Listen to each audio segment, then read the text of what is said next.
Не знаю, смотрел ли ты подкаст «Хэнговера»? В котором я участвовал. Ну, не важно. Просто я тебе объясню, как ты здесь оказалась. Я вначале всем объясняю. Я там тебя поругал. Вот, с группой Пайнпорт ты записывалась. Да. Вот. И я такой, типа, вот, Равдина, она вот фанатка явно Нуки и Лусине, поет как вот в их духе, постоянно, ей бы, ну, я просто цитирую сам себя, чтобы типа, ты можешь потом пересмотреть, если захочешь. Я там говорил о том, что, типа, тебе выбраться из этой вот вселенной, где вот ты пытаешься петь как, ну, Даша и Лусине, потому что, ну, они нашли свой голос, тебе найти свой голос. И, типа, вот из этого выбраться.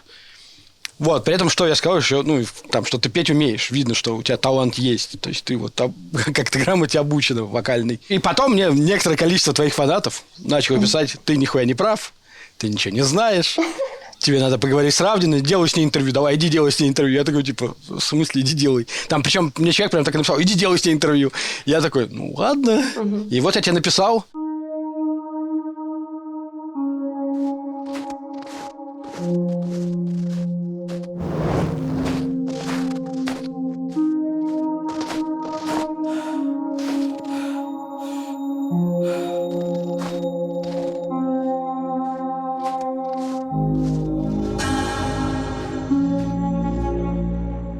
Пока можешь не отвечать на этот вопрос, я тебе задам другой вопрос. Хорошо. Вначале вопрос всем другой просто. Как для тебя началась музыка? Как?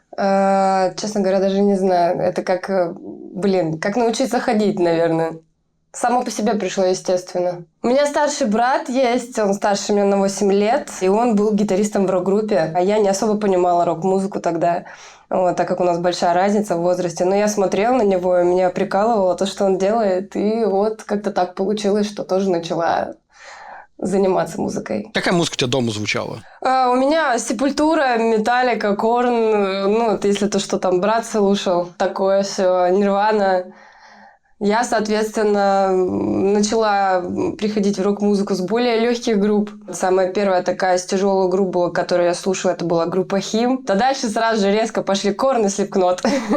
Ладно, я спрошу, как мальчик, который не понимает. Но что такого в группе Хим, что вот всех девочек привлекает?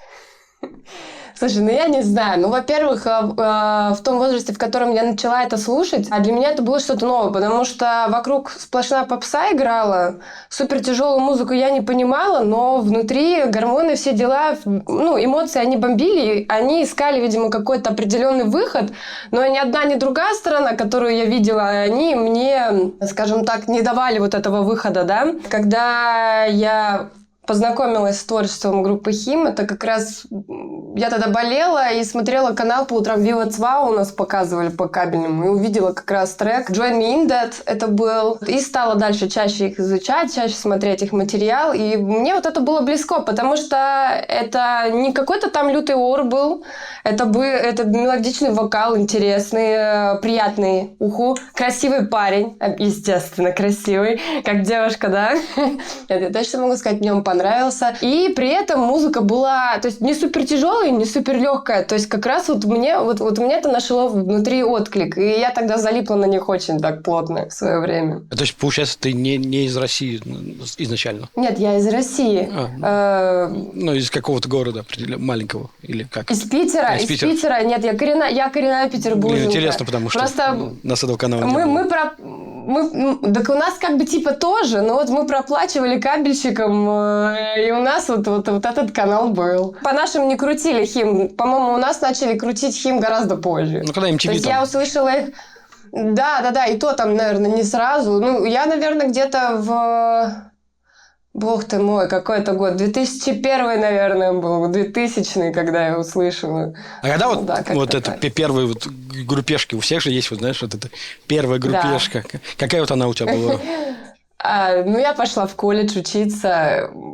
наша классная руководительница, не помню, как их называют, боже мой, в колледже. Короче, она нас всех собрала, всю группу, и повезла в поход, чтобы мы там все познакомились поближе. И там был парень, как раз, который взял с собой гитару, и он наигрывал там песни, я ему подпевала, и мы подумали, блин, а прикольно. Он говорит, Даша, говорит, а пойдем-ка к нам в группу, у нас есть группа. Я такая, пофигу, давай. Ну, как-то так и случилось. То есть не смотрела о том, что они играют, как они играют, ничего. Это было интересно, вот, и так я попала в свою первую группу. А у нее есть... А помнишь ее название? Да, я помню, это ужасное название. Это, не знаю, это из разряда, знаешь, таких историй, которые не хочется вспоминать, которые следует вспоминать, но это чисто из-за названия. Короче, было название у группы «Антиквариат». Ну, нормально. Это просто зашквар. Да почему? Но, блин, для того времени, как бы, мне так вот на это было все равно, это было просто прикольно. Как вот появилось вот именно потенция, ну, начала понимать, что ты, типа, вот можешь петь, и ты можешь быть автором? Когда это вот в тебе появилось? Ох, это сложный вопрос. Ну, это, наверное, появилось, я даже так скажу, когда я пришла во вторую свою группу. Из первой группы меня попросили уйти, потому что сказали, что я плохо пою. У меня нет голоса.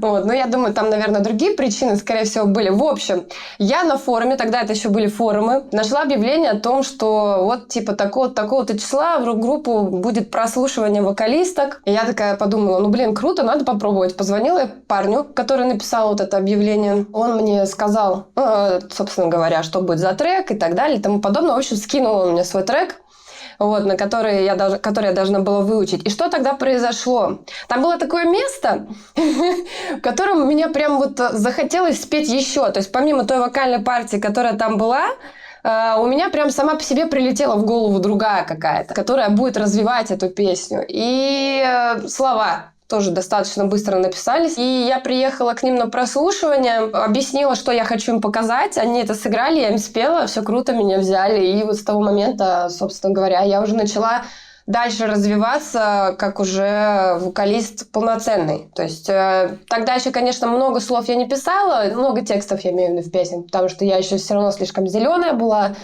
Мои стихи, которые я когда-то писала, они слишком сопливые были и розовые, вот, ну, как девичьи, супер девичьи такие, которые в рок-группе лучше не петь, лучше хранить у себя там где-то под подушкой и никому не давать читать. Но вокальные партии я начала писать сама. Далее уже, собственно говоря, когда ты, в какую-то другую группу приходишь, либо еще какие-то... То есть, ты же не можешь стоять на месте, ты всегда развиваешься. То есть, что-то всегда такое происходило, что поднимало меня как-то на уровень выше. А ты занималась, пыталась повысить уровень мастерства вокала своего? Честно, по большому счету я самоучка. Училась в основном по песням с радио «Максимум». То, что я слушала, то, что мне нравилось там.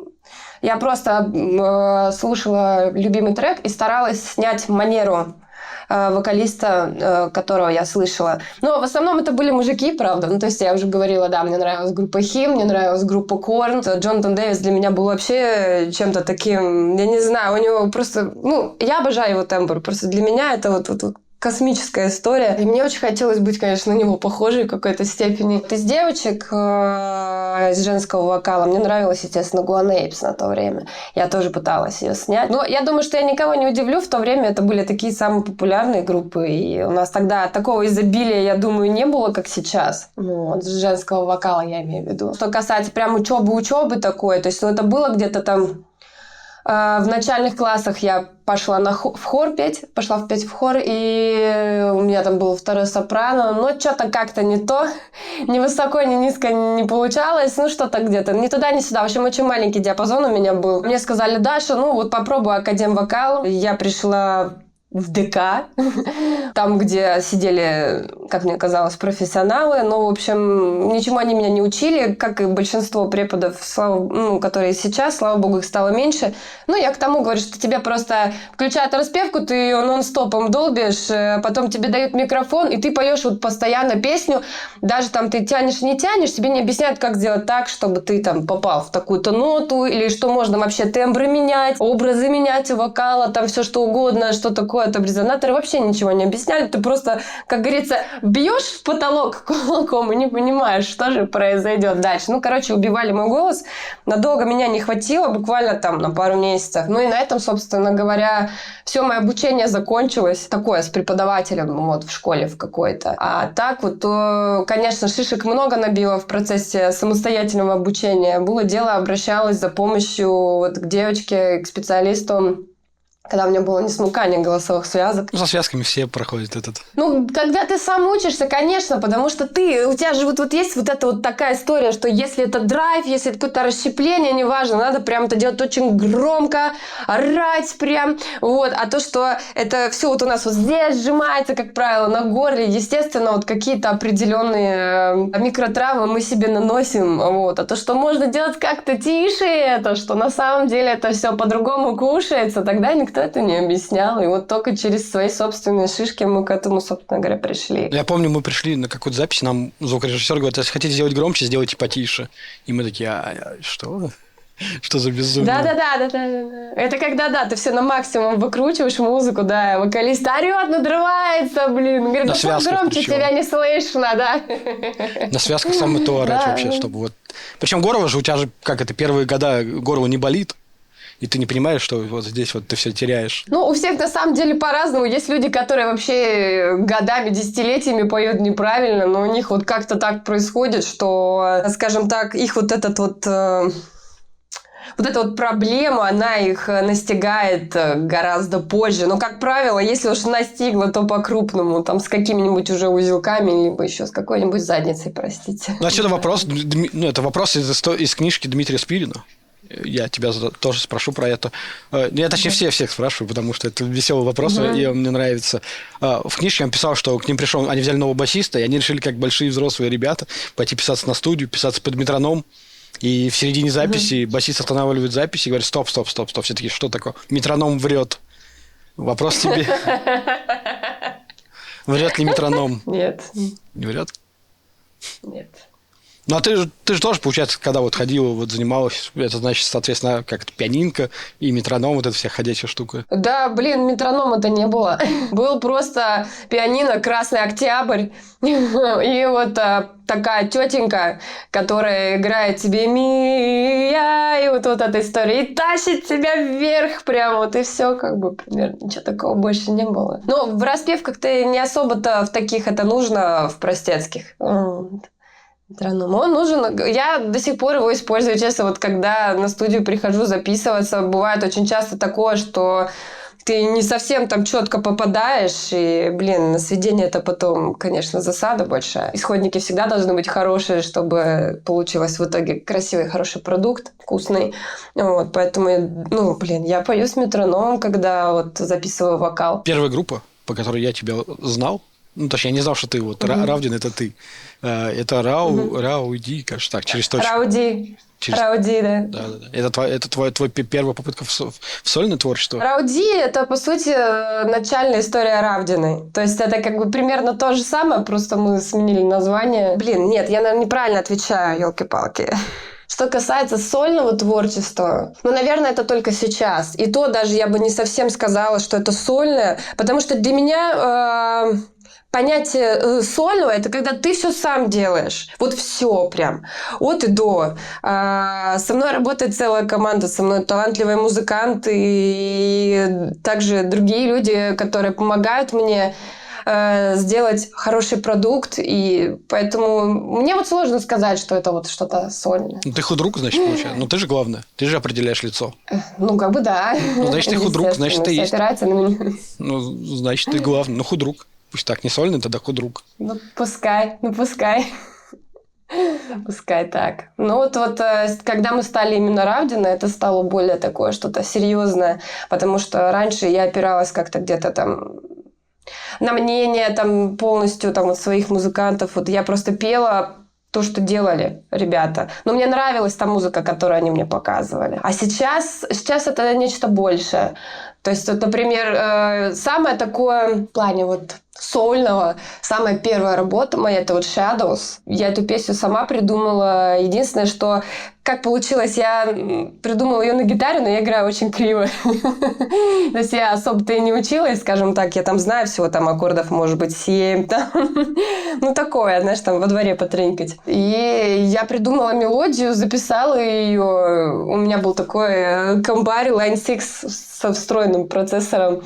И я вот туда это все записала, сверху положила вокал. Там были встроены барики, уже потом скинула своему приятелю. Он говорит, блин, это же круто. И вот он это перезаписал уже мне в демку более ровно, набил туда барабаны. И я такая смотрю, блин, это же классная песня получается. И мы уже стали с ней работать все и сделали в итоге вот это. А вот каверочки вот на Матери и вот всякие такие штуки. Или ты имеешь в виду конкурс?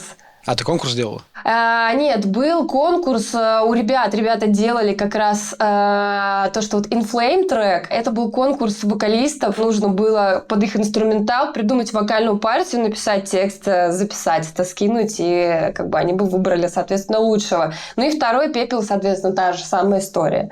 Вот, то есть там я придумала вокальную партию и текст. Когда песня уже существует, и по-другому ее пересматриваешь. У тебя же бывает такое, когда тебе приносят, вот условно, ну, не конкретно сейчас про Матери, а вот условно тебе приносят, говорят, вот мы хотим записать трек с тобой, тебе приносят рыбу вокальную, и ты вот, ну, типа, вот у нас вокалист до этого вот пел вот так. И ты участвуешь, ну, это как бы начинается вот критика, которую вот я тогда вначале говорил, вот сейчас про это. А тут зона ответственности разная может быть. Тут есть несколько вариантов. То есть, если тебе говорят, мы хотим спеть с тобой, ну, точнее, чтобы ты спела, и у тебя есть полная свобода действий, то есть, ты слушаешь вокальную партию, которая была до этого, и что здесь в этот момент происходит, ну, как у меня, например, это происходит. Когда я что-то слышу, у меня уже рисунок автоматически в голове определенно вырисовывается. Не знаю, как, откуда, но вот так вот у меня вот это работает. Я думаю, я не одна такая. И вот бывает такое, когда ты вот слышишь вот партию человека, и вот у тебя совершенно вот в каком-то моменте противоположный рисунок, либо другой появляется, и ты можешь это смиксовать, как-то соединить, то есть взять что-то хорошее из той партии и добавить что-то новое свое, либо вообще все перечеркнуть к чертям собачьим, сказать, нет, ребята, вы знаете, это не годится, я могу сделать лучше, и там накидать другой вариант, скинуть, они послушают и скажут, да, действительно, это круче, давай так оставим. А есть второй момент, когда тебе там скидывают, условно говоря, заказ, и говорят, что вот ты должна спеть вот прям вот только так. Тут уже как бы, что приходит тебе в голову, что не приходит, это, как говорится, никого не волнует. Ты можешь как-то там ненароком что-то предложить, но все равно будешь делать так, как тебе сказали. Те твои фиты, которые я слышал, и те, в которых ты участвовал, и очень часто у меня такое ощущение, как будто, знаешь, ну, я знаю некоторых ребят, которые с тобой сотрудничали, они мне так и сказали. Я уточнил свою догадку. Они такие, мы хотели позвать Нуки, но не смогли позвать Нуки. И мы позвали Равдина, потому что Равдина справляется с этим так же, как Нуки. То есть можно, типа, как мини-замену такую. Требует ли от тебя такого, что, типа, ты вот, ну, у тебя получается, как, ну, я знаю, что ты фанатка Нуки, была раньше, слушал, по крайней мере, и она тебе нравилась. Ты говорил это... Ну, я бы не сказала, что я была фанатка, но я считаю, что она одна из самых талантливых девчонок на то время, кто пробился. Вот так я считаю. Я считаю, что она крутая, я ее очень уважаю, но я не была ее фанаткой. Ну, ориентиром твоим она в вокале была. Это как бы разница. Это разница просто большая в плане того, что когда ты фанат, ты прям вот все как бы лезешь туда, ты копируешь, что хочешь, вот все прям вот как, чтобы было. А тут немного другое. Тут как бы такая... Ну, не знаю, я не знаю, как это объяснить, потому что сразу же начнут цеплять и вот какие-то там клише опять вешать, потому что, ну, только повод, да, когда ты поешь с расщеплением тоже, все, вот она, вот когда же она с нее там стыбрила или еще что-то там. Нет. Ну, я ее глубоко уважаю. Я глубоко уважаю ее творчество и ее талант. Вот ну, так. А тебя люди требуют на записи, когда тебе говорят, что вот нам надо, чтобы ты дала Нуки, и ты вот... Нет. Никогда. Ни разу такого не было. Ну, потому что, в принципе, в интернете вроде как есть немало моих работ, по которым можно посмотреть, на что я способна.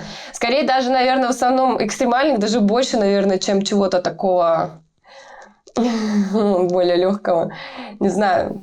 Ну, вот мне интересно, да, у тебя вот свое, как бы у тебя есть свое крутое, да, и когда тебя зовут, Почему мне стало интересно, почему я это тогда сказал про Pineboard, да, у чуваки такое впечатление, как будто вот у тебя есть свое, у тебя есть крутой свой голос, да, в чем моя была тогда проблема, в том, что именно там, где ты пела, именно вот где фиты, где я слышу участие твое, постоянно как будто вот реально, вот знаешь, вот русская металл-сцена, да, вот тяжелая сцена замкнулась вот между Лусине и Нуки, и вот так все вот это крутится. Ну, еще туда иногда сейчас Джинджер вправляют, и вот, типа, вот 3 вокалистки у нас вот эти типа, вот либо вот так пой, либо вот не пой, вот вообще никак не надо. Я думаю, что, ну да, во-первых, если тебе что-то такое говорят, ну больше, как тебе сказать, здесь, наверное, проблема в людях в целом. В чем? В том, что они, вот, скажем так, что Лусине, что Дарья, они очень яркие представительницы нашего жанра. То, что вот, например, у меня бывает голоса с Дарьей похожи, это чисто технический момент.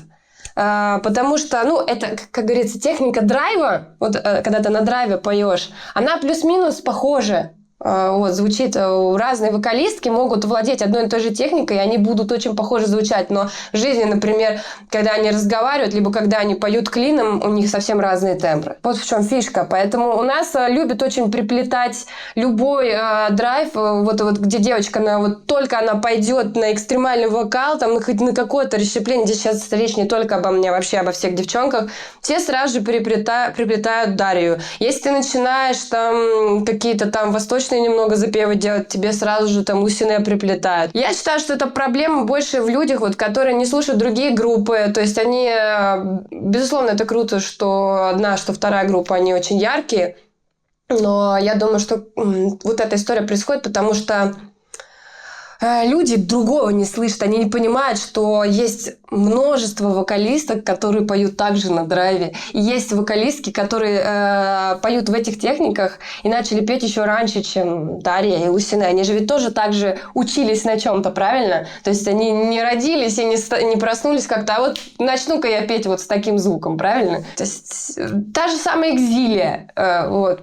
Ты же знаешь группу Экзилия? Да. Они же, по-моему, раньше даже начали. Кто еще у нас там из ярых таких представительниц женского вокала есть? Еще Hailstorm, очень крутая вокалистка, тоже поет на драйве. Вот. Кто у нас еще? Ну, как бы так пошерстить интернет, на самом деле, можно много найти. Но в России вот ты вот чувствуешь, вот вообще вот растет конкуренция женских вокалов? Так. Да, и мне это очень нравится. Я безумно этому довольна. Я очень рада, что у нас стало больше появляться классных девчонок, парней, которые вышли из вот этих вот рамок, понимаешь? Вот когда вот мы поем по одинаковой схеме, потому что был период, когда вот что группа не выйдет, но все вот одинаково, и вот до тошнотика прям. Вот мне хотелось, давайте, зацепите, пробейте вот это место, я так это хочу, мне так не хватает. И, нет, просто вот типичное построение нот, вот это вот все одинаковое. И вот от этого было тяжело очень. А сейчас, видимо, опять же, из-за того, что стало больше доступа к зарубежной музыке, люди стали больше углубляться в сам вокал с точки зрения механики, с точки зрения звуков. Они стали понимать, что тем же самым клином можно по-разному петь абсолютно. То есть, как говорится, обзор у всех расширился, да, то есть кругозор увеличился, и, соответственно, ребята стали больше черпать вдохновение с разных групп, и, соответственно, уровень наших групп стал постепенно подниматься. То есть раньше это же что-то закрытое было такое, поэтому мы все вот так вот примерно по кругу ходили. А сейчас больше вариаций. Я думаю, что это так. Тебе приходят люди, вот там, не знаю, барышни, говорят, хочу петь как Равдина, научи петь как Равдина. Да, приходят. И не только девочки, мальчики тоже приходят, говорят, хочу как ты. Есть такое. Как долго шли у тебя вот поиски? Это вот моя критика, которая по поводу найти свое я. Где вот, как долго ты вот искала свое я? Где вот, как происходили эти поиски? Я не знаю, как тебе ответить на этот вопрос, если честно. Просто я все время, когда слушаю музыку, если я слышу какую-то песню, я пробую там иногда спеть. Раньше пробовала, по крайней мере, как я училась, да, я тебе уже говорила. То есть я старалась петь так же, как мне нравится вот то, что я слышу со стороны. Вот, снимала это. В итоге получилось как? Я стала очень универсальной вокалисткой. То есть я, честно говоря, до сих пор не знаю, какая у моего вокала фишка, по которой можно меня там распознать, узнать, помимо того, что там, да, я рычу. Мне кажется, что я до сих пор всем не показала еще, на что я способна. Я чувствую это. Потому что я владею очень многими вокальными техниками. Блин, я не знаю, честно, я даже немного запуталась. Самопрезентацией сложно заниматься, да? Ну, блин, я просто не из тех людей, кто вот привык про себя много рассказывать или что-то там хвалиться как-то. То есть, мне это сложно дается. У меня типичная проблема, когда у тебя самооценка чутка пониже. Вот. И поэтому, да, сложно быть тут как-то вот такие речи давать. Короче, я до сих пор еще не сказала все, что я хочу.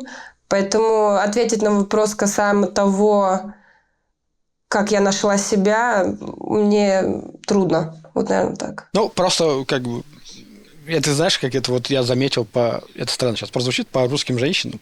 Ты им делаешь комплимент, и вот начинается, ай, да ладно, это я еще не накрасилась, это я еще... Ну да, есть такое, да. Ты же красивый и так, как бы, зачем ты портишь комплимент? Просто интересно вот про голос, потому что, ну, так как ты самостоятельно, сама сделал сейчас.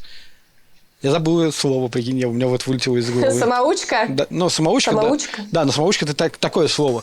Но self-made в английском языке есть вот такое слово. Да, self-made артист.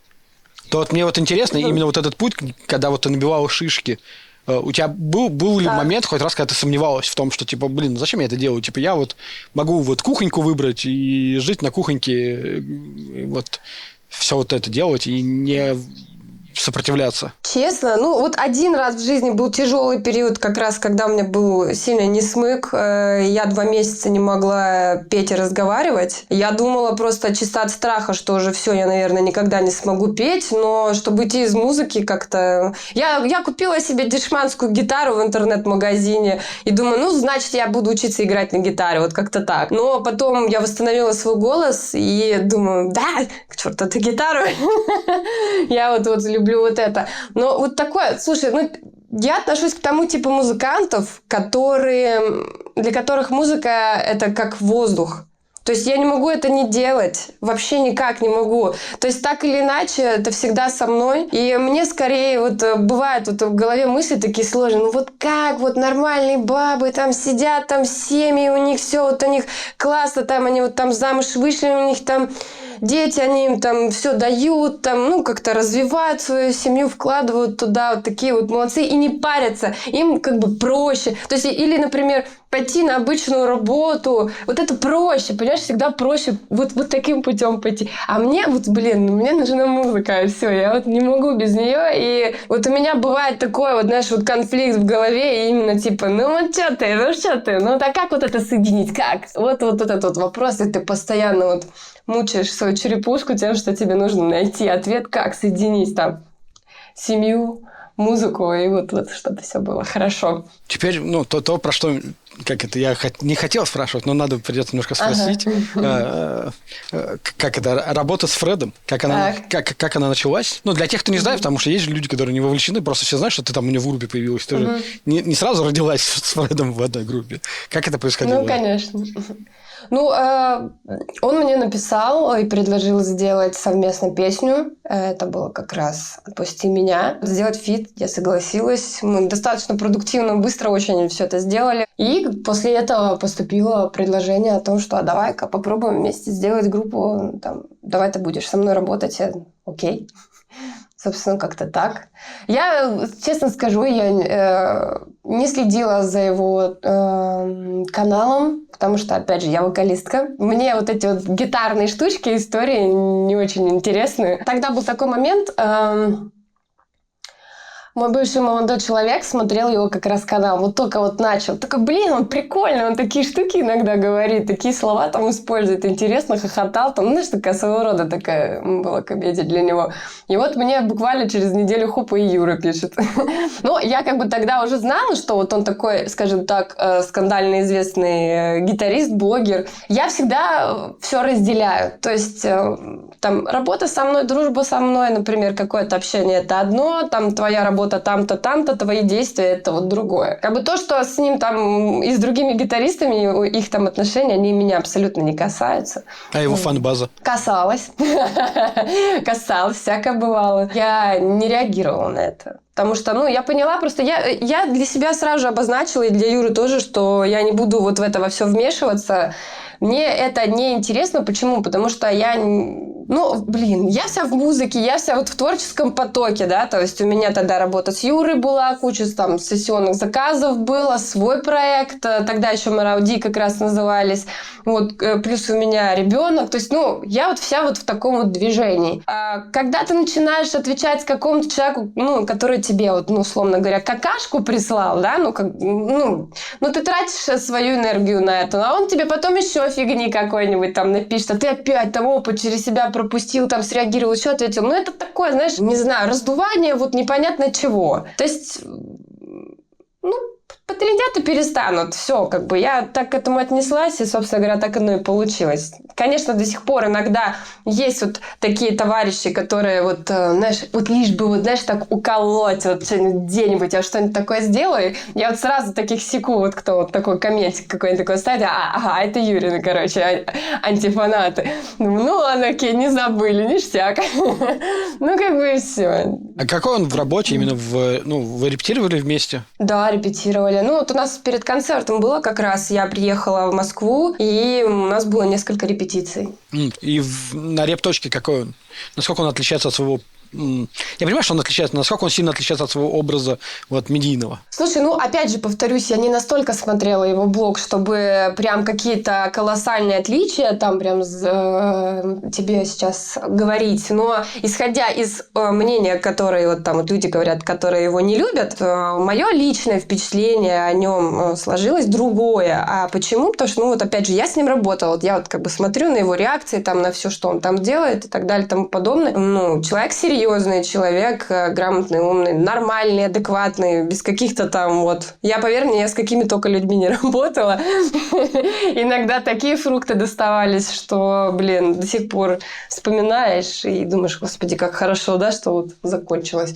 Нет, все нормально. Да, он такой активный очень парень, у него энергии прям... Мужчина, прошу прощения. Вот, у него энергии прям завались, у меня столько нет. А есть разница между парнем и мужчиной? Да, есть, я думаю. Парень все-таки менее стабильный психически. У них все-таки больше вот эмоций, там гормоны, все дела. Мужчина, он все-таки более серьезный, естественно. А творчество для тебя – это повторение или озарение? Озарение, наверное. Но повторить иногда тоже не мешает. Смотря что, конечно. Но для меня это больше вот что-то, вот что приходит, понимаешь? То есть это... Мы, кстати, прикололись с этим, когда смотрели мультик «Душа». Не знаю, смотрел ты или нет.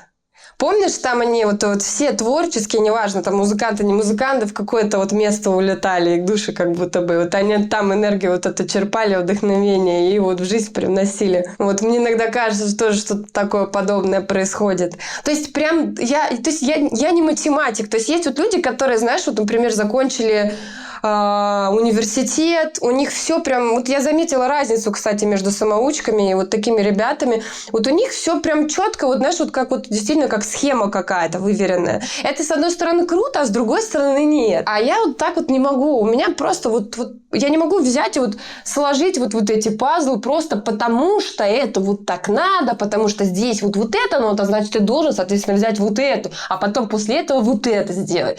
Нет, то есть у меня именно как-то, заходишь сразу же в какой-то поток. И вот что пришло, как говорится, то и вот получилось. Хотя, конечно, естественно, в процессе стараешься сделать, чтобы это было вкуснее, лучше. Но мне в этом плане, конечно, помогает просто закинуть трек подальше, не слушать его некоторое время. Там, не значит, что много, там хотя бы неделю, а потом переслушать его и уже сразу же видишь какие-то там моменты не очень прикольные, которые можно было бы поменять. А если прям прослушала и тебя прям зацепило сразу же, и ничего не хочется менять, так это вообще здорово. Сейчас немножко в странную тему уйдем. Так как ты это говоришь в каждом интервью и в каждом в твоем участии, где-либо ты не был, ты про это говоришь, я поэтому спрошу. Я немножко туда не очень люблю лезть, поэтому я сразу прошу прощения, если это закрытая тема. Ты говоришь, что у тебя особенный ребенок, и ты в каждом интервью про это говоришь, поэтому я тебя спрошу. Каждый раз, когда ты начнем вот сначала, когда ты узнала, что у тебя будет особенный ребенок? Когда он умирал. Отлично. Да. Да, как бы это грубо, но это факт. То, что с моим ребенком, это последствия неправильно принятых родов и перенесенной тяжелой инфекции, которую посадили в роддоме. Так что все вместе одно на другое там наложилось, и ребенок чуть не ушел от меня. И вот то, что сейчас с ним, это как последствия. Вот. Последствия перенесенной проблемы, мягко говоря. Вот. Просто я к чему спрашиваю, потому что у меня знакомый, кто вот сталкивался с этим. Я не могу просто чисто, потому что это медицинский его диагноз, только ты его можешь называть.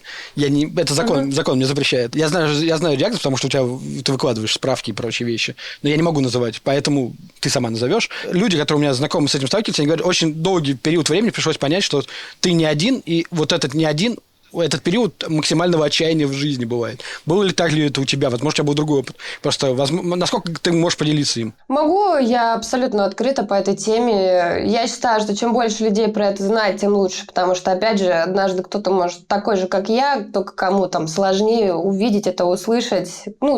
Кто-то, у кого такая же проблема, скажем так, ему станет легче. Поэтому я никогда не закрыта от этой темы. Что я вот ушла, немножко в мыслях своих.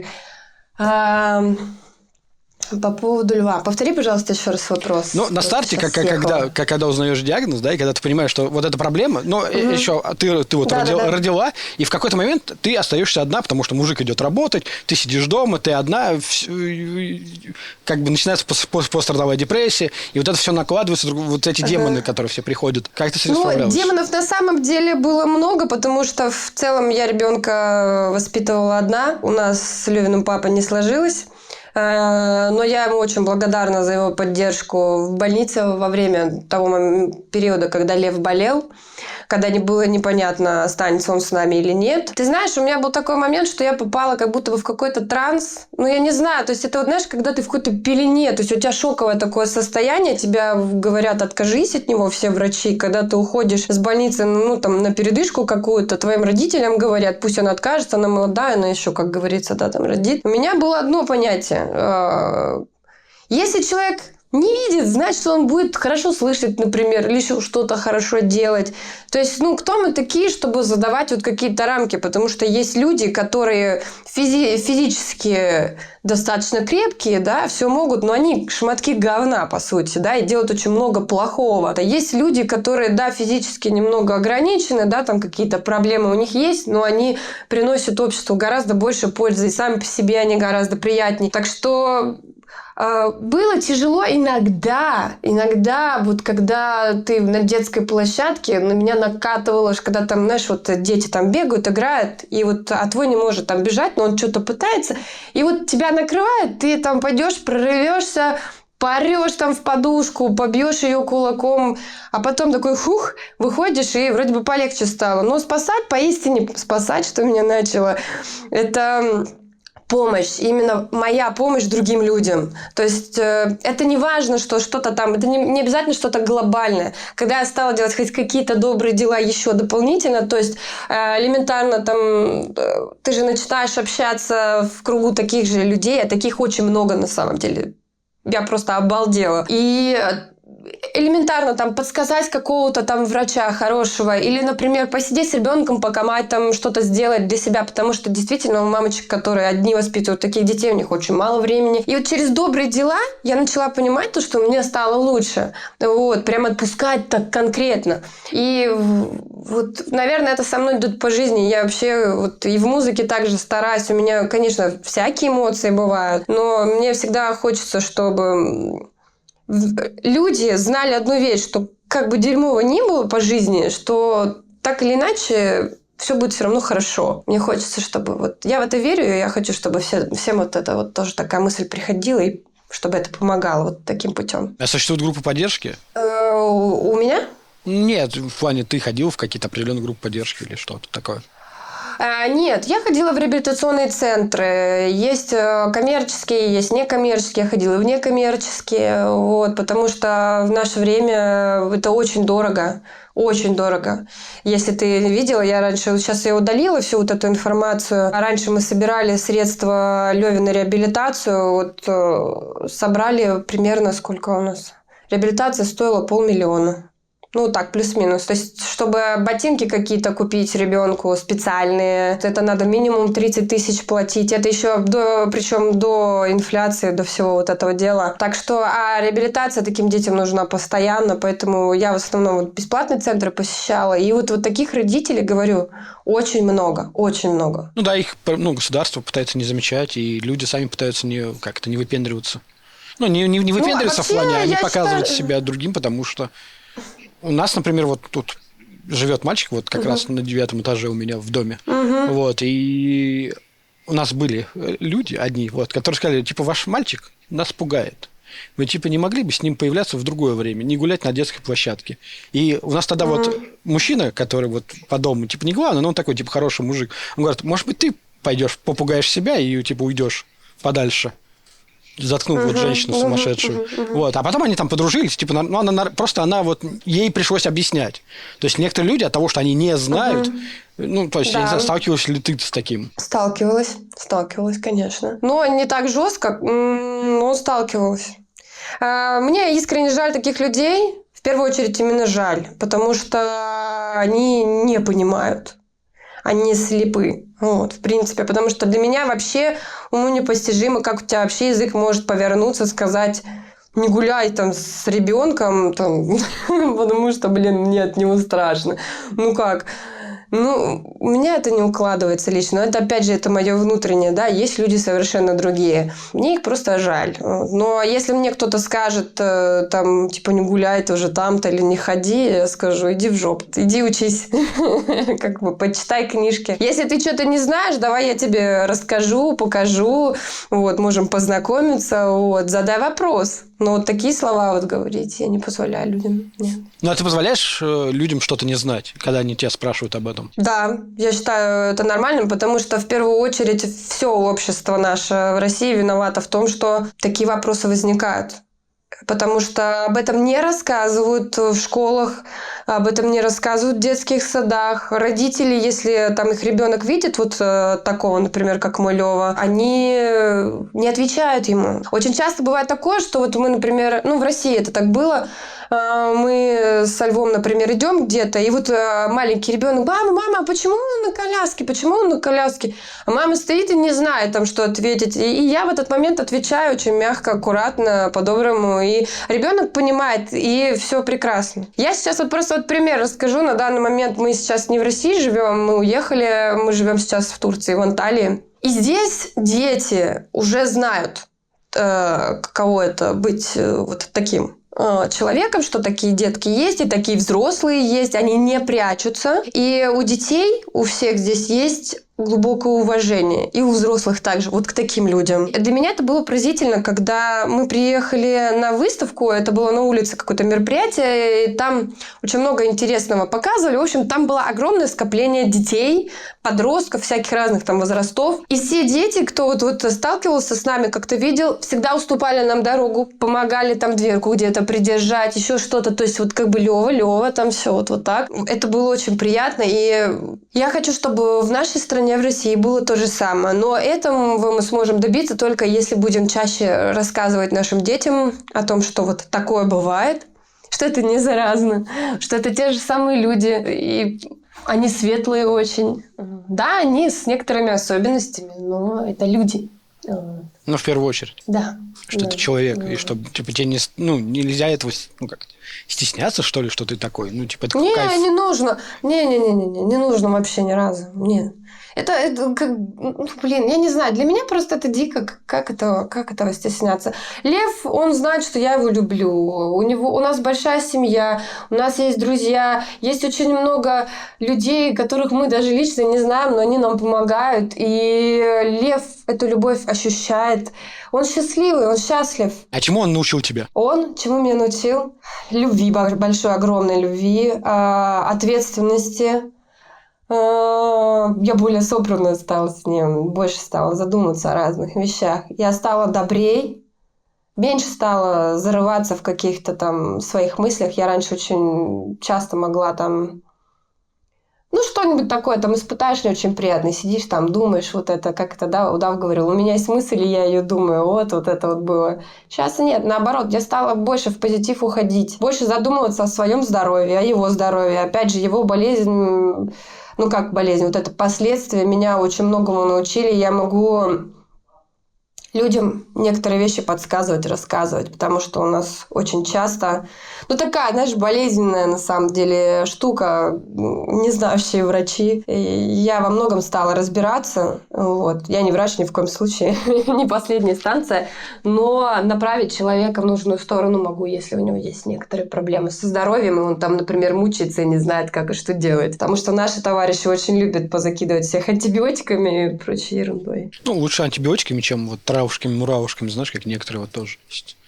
Добрые люди, которые совет дают.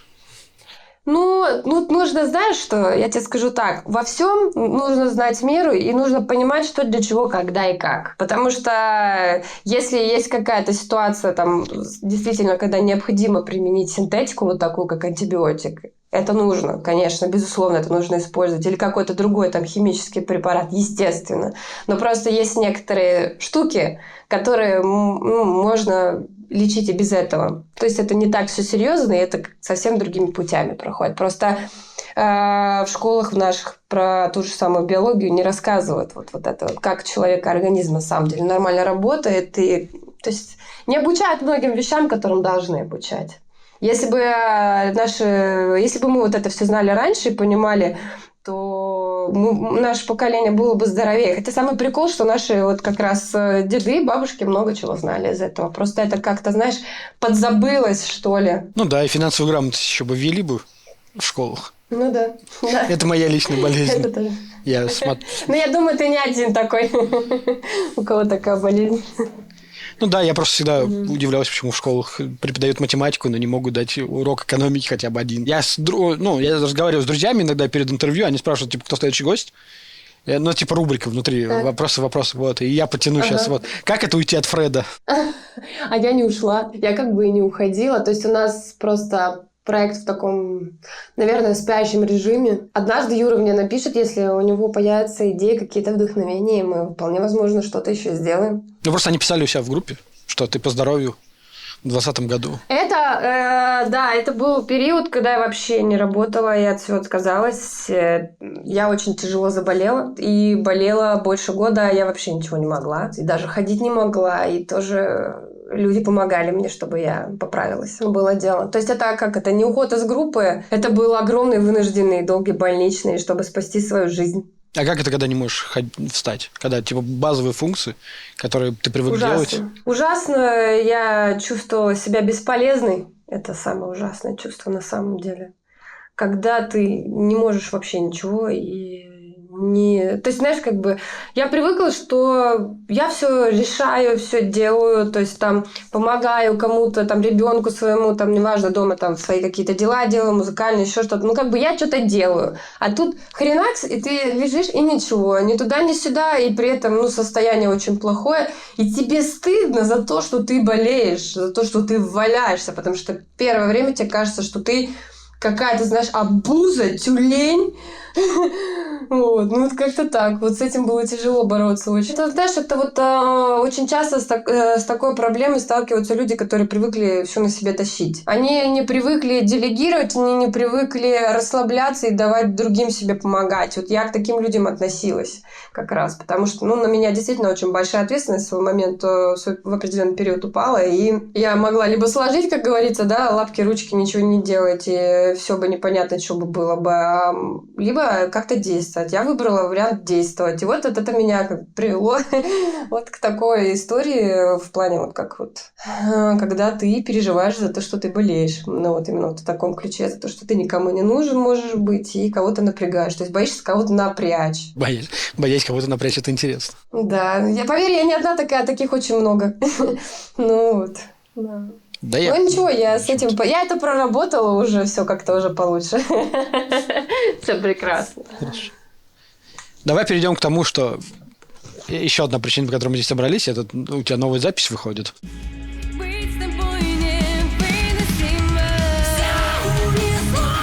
Да.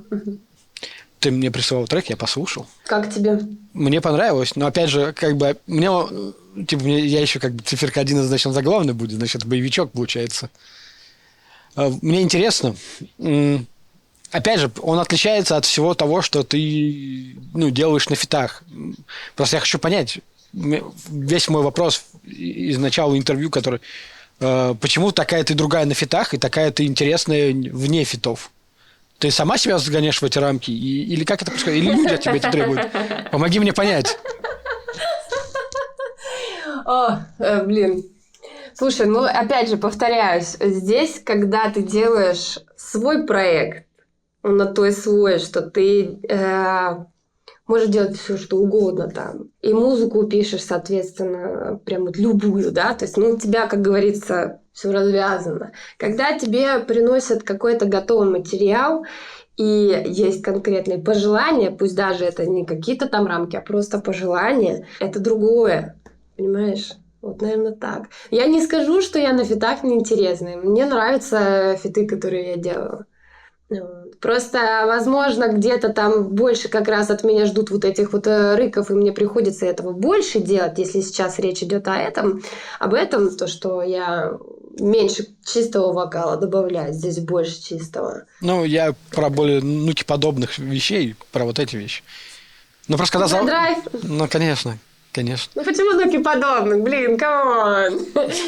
Мы же говорю, к любой вокалистке, которая делает драйв, то же самое. Смотри, если люди зовут Тарью, то приходит Тарья, а если зовут Равдина, то приходит попытка замены нуки. Иногда. В некоторых фитах, я не про все сейчас говорю, некоторые, которые я слышал, там реально ты как будто бы от тебя это требуют. И как будто тебя зажимают в это вот. Знаешь, все решили, что вот в этих рамках хороша, и существуй в них.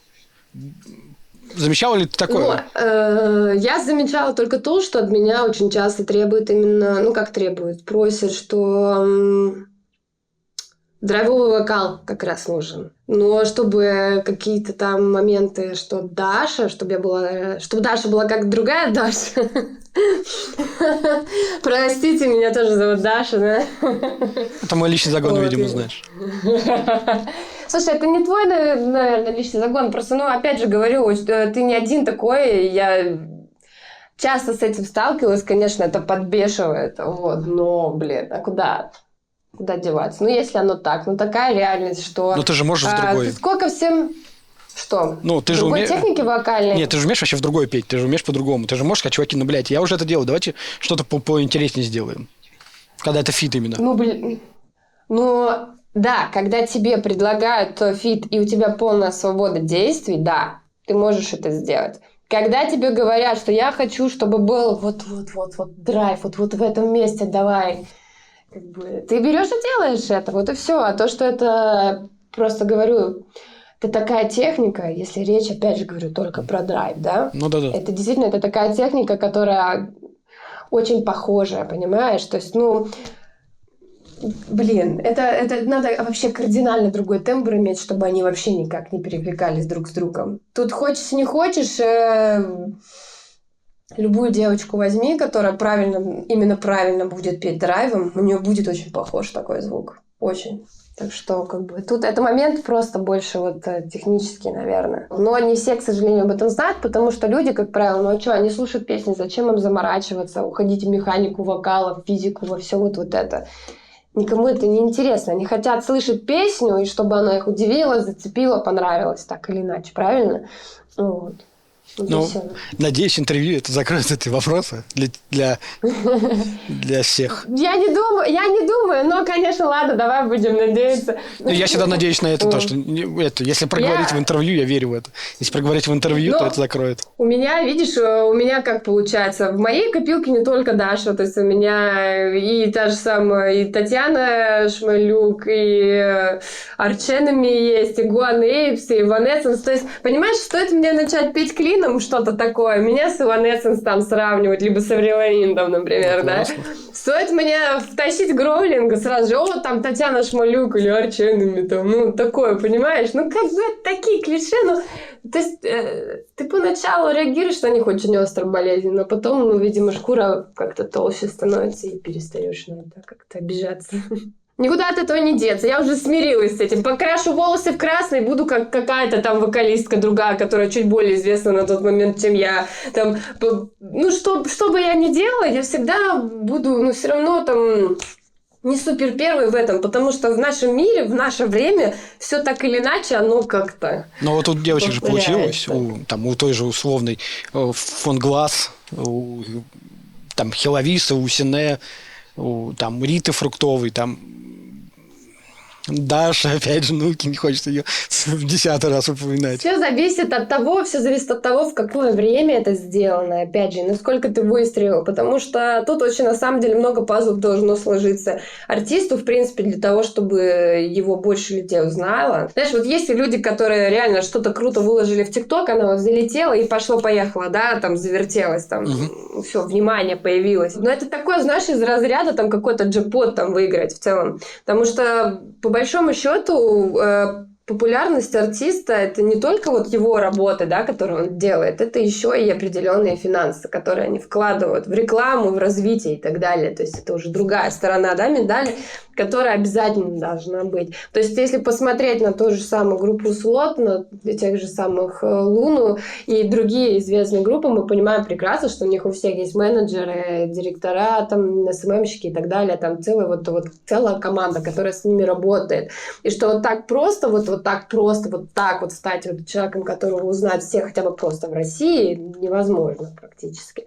То есть надо действительно, чтобы так было. На то время, еще раз повторяюсь, если, например, брать именно чисто период, когда вот Трактор Боулинг были, когда Слот были, тогда не настолько огромный рынок был, и девочки действительно... Я не знаю, наверное, кто еще тоже так пел, вот, с драйвом. Опять же, возможно, они и были, но мы их не знаем. Ты готова упереться в то, что, допустим, вот условно, чтобы ты понимала, там, вид там больше 20 лет до момента, успеха своего первого, вот именно с Луной, до Солдата первого, там практически 20 лет музыкой занимался и делал музыку. И, соответственно, и Слот там тоже очень много времени. Ты готова, что условно еще тебе 10 лет в этом ты проучаствуешь? Да, потому что, опять же, повторюсь, я это говорила уже сегодня, то, что изначально то, что я делаю это потому, что я не могу это не делать. В принципе. То есть мне необходимо этим заниматься, иначе я буду плохо себя чувствовать. Я не могу без музыки. Это мой воздух, это все для меня, понимаешь? Поэтому я это буду делать постоянно. И даже когда я буду там супер старой пожилой женщиной, я, может быть, буду, говорю, в каком-нибудь барухе там фигачить блюзак какой-нибудь или еще что-нибудь. Не знаю, но я буду от этого кайф получать просто потому, что я это делаю. То есть, опять же, в первую очередь я это делаю не ради известности, не ради того, чтобы там всем нравиться и зарабатывать. Но сейчас, конечно, в реалиях наших, мне, конечно, хочется, чтобы все-таки то, что ты делаешь, оно еще и приносило какой-то результат. Потому что если я скажу, что я не хочу быть совсем известной там, и так далее, конечно же, я слукавлю. Вот. То есть первое, то, что я сказала, основное, я этим занимаюсь просто потому, что не могу не заниматься. А дальше уже последующие слои и так далее. Мне интересно, почему все артисты, вот, которые играют именно в агрессивных жанрах, в конце говорят, я не знаю, почему это в каждом моем интервью, типа, вот я вот стану старым и буду играть блюз. Почему? Слушай, на самом деле, я думаю, здесь, наверное, еще все-таки как это биология, наверное, какая-то все-таки связана с этим, то, что с возрастом у человека сердечный ритм немного замедляется, как бы постепенно, да, и уже ты, наверное, когда будешь там супер very oldest, ты, наверное, не сможешь там под что-то такое люто угорать. Хотя, честно, я знаю несколько людей, которые до сих пор с этого угорают. Просто это прикольно, расслабляет. У этого такая, знаешь, своя магия есть тоже. Я честно, я люблю разные стили музыки, то есть я не привязана только к року эмоционально, да, то есть я черпаю вдохновение с разных стилей, с разных жанров, и, соответственно, и работать с разными жанрами могу в дальнейшем. Поэтому что-нибудь да придумаем. Вот финальная часть тогда. Финальные вопросы, они начинаются для всех с одного и того же вопроса. Часть ты уже рассказала, чем ты будешь заниматься. А вопрос такой, от сегодняшнего дня плюс 20 лет, как ты это видишь для себя? Плюс 20?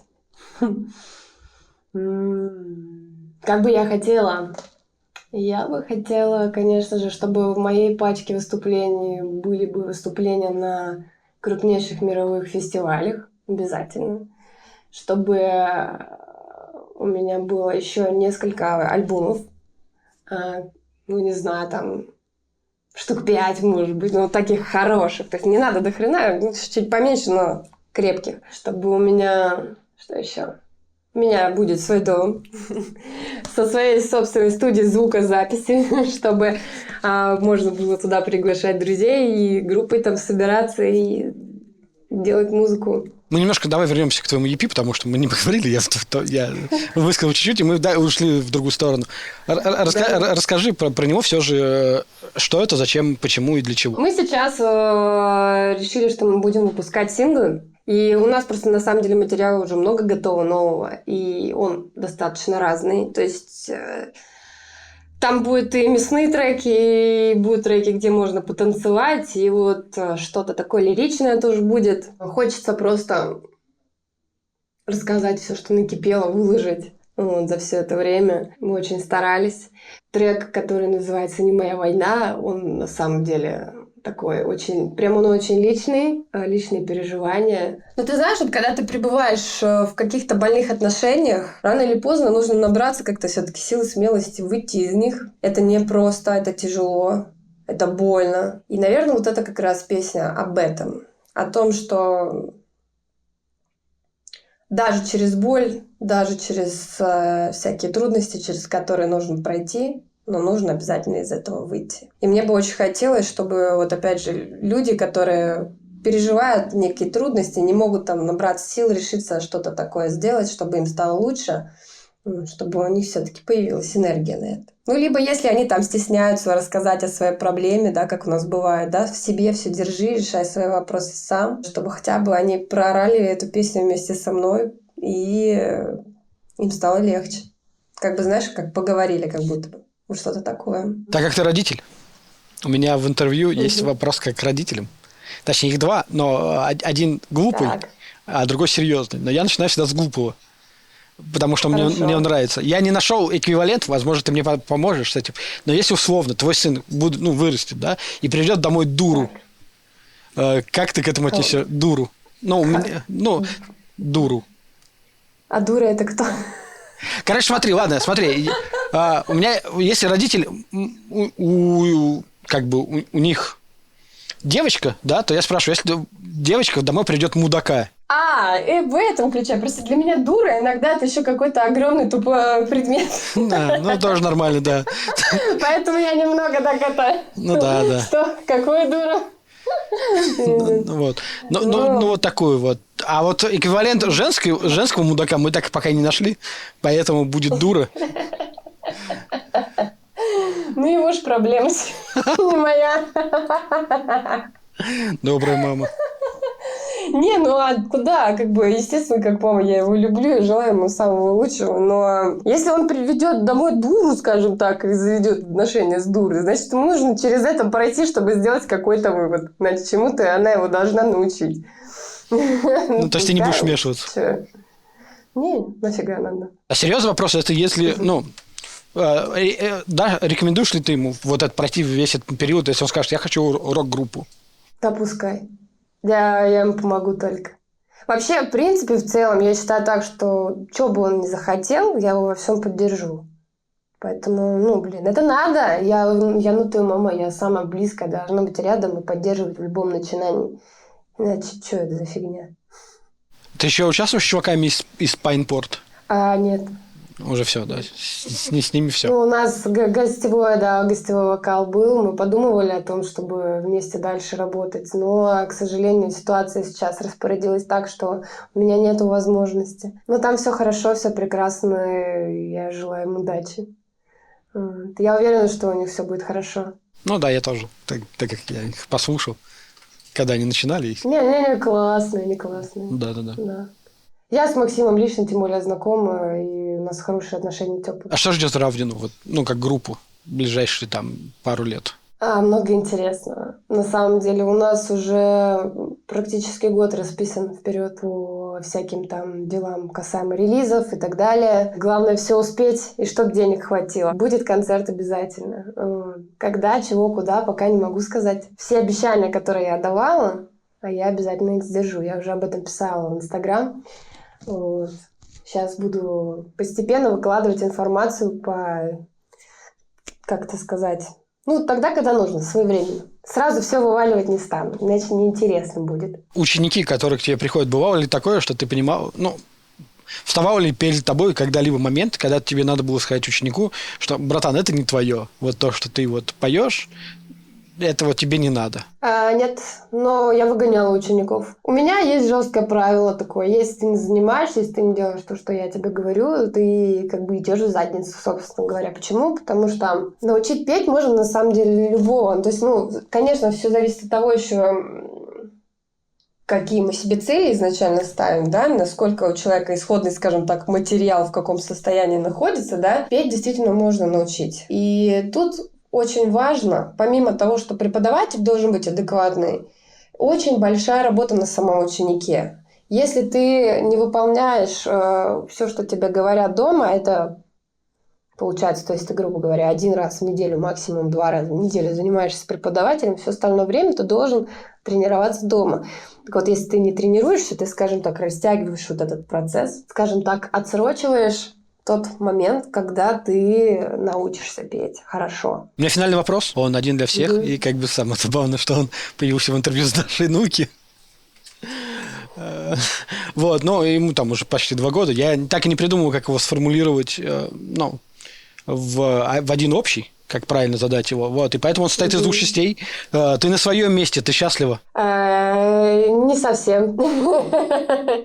Не совсем на своем еще. Я еще в поиске дома.